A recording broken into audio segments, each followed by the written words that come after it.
ادعمنا بلايك وجيم وبوني ودق الجرس، وشكرا لك كثيرا.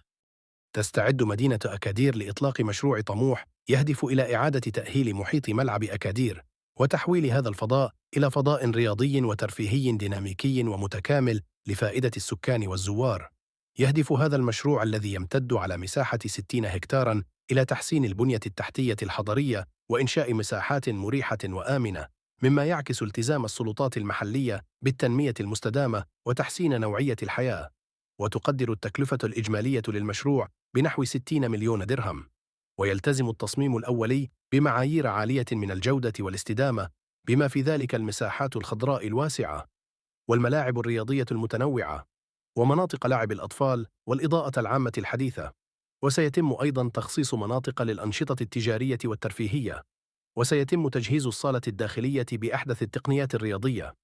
يهدف هذا المشروع إلى توفير مرافق رياضية وترفيهية متنوعة، وتشجيع ممارسة الرياضة، وتحسين المشهد الحضري، وتعزيز جاذبية أكادير كوجهة سياحية ورياضية. أطلق والي جهة سوس ماسا هذا المشروع في إطار برنامج إعادة تأهيل الأحياء غير المجهزة، مؤكداً على أهميته بالنسبة لرفاهية المجتمع المحلي والتزامه بالتنمية المتوازنة والمستدامة. وشكرا لكم، وادعمونا كثيرا على قناتنا اليوتيوب. وشكرا لكم كثيرا، حاول تخليه تعليقات والكومنترات.